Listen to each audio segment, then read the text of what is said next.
সাৱধান 14 ফেব্ৰুৱাৰীত ধ্বংস হৈ যাব পাৰে পৃথিৱী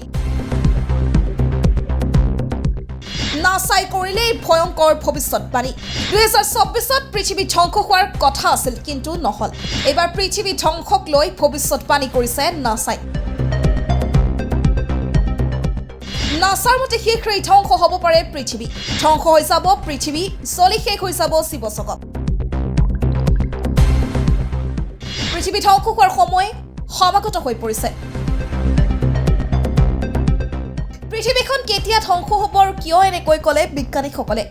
জন্তু জগতখন চলি চাই হৈ যাব আৰু কি হ'ব পৃথিৱী কেনেকৈ ধ্বংস হ'ব যাৰ আৰম্ভণি আছে তাৰ অন্ত থাকিব লাগিব পৃথিৱীত জীৱন আৰম্ভ হোৱাৰ দৰে ইয়াৰ এদিন অন্ত পৰিব সেই দিনটো কেতিয়া আহিব কি হ'ব বুলি বিজ্ঞানীসকলে কয় যাৰ আৰম্ভণি আছে তাৰ অন্ত থাকিব লাগিব পৃথিৱীত জীৱন আৰম্ভ হোৱাৰ দৰে এদিন ইয়াৰ অন্ত পৰিব এটা দিন আহিব যেতিয়া সকলো বিনষ্ট হ'ব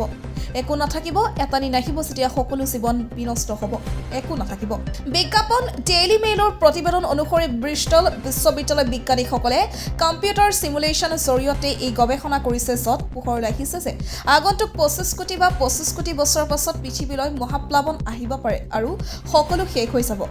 বিজ্ঞানীসকলৰ মতে মানুহকে ধৰি পৃথিৱীৰ সকলো জীৱ-জন্তু নাইকিয়া হৈ যাব এই সময়ত পৃথিৱীৰ উষ্ণতা 70 ডিগ্ৰী সেলচিয়াছ পৰ্যন্ত হ'ব এনে পৰিৱেশত কোনো প্ৰাণী বা মানুহ জীয়াই থাকিব নোৱাৰিব গৰমৰ বাবে সকলো ধ্বংস হৈ যাব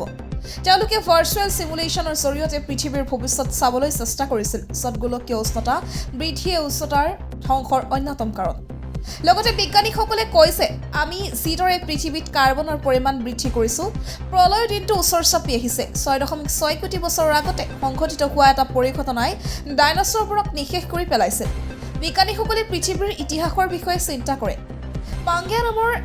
এখন ভূমিৰ অস্তিত্ব আছিল 33 কোটিৰ পৰা 17 কোটি বছৰ আগতে 25 নিযুত বছৰৰ পাছত সকলো মহাদেশ একত্ৰিত হৈ ছুপাৰ মহাদেশ পাংগিয়া আল্টিমা গঠন হ'ব বিজ্ঞানীসকলে কয় যে পৃথিৱীখন প্ৰথমে গৰম হ'ব তাৰপিছত শুকাই যাব আৰু শেষত বাস কৰিব নোৱাৰা হৈ পৰিব গৱেষক দলটোৰ মুৰব্বী আলেকজেণ্ডাৰ পাৰছবৰ্থে কৈছে সেই সময়ত পৃথিৱীখন ইমানেই গৰম হ'ব যে কোনো জীৱ-জন্তু বসবাসযোগ্য নহ'ব লগতে কৈছে প্ৰায় 66 লাখ বছৰ আগতে পৃথিৱীত কাৰ্বন ডাই অক্সাইডৰ পৰিমাণ বৰ্তমানৰ তুলনাত দুগুণ আছিল ফলত শৰীৰৰ উত্তাপৰ বাবে মানুহৰ মৃত্যু হয় তেওঁলোকৰ এই গৱেষণা 2023 চনৰ নেচাৰ জিঅ'চায়েন্সত প্ৰকাশ পাইছিল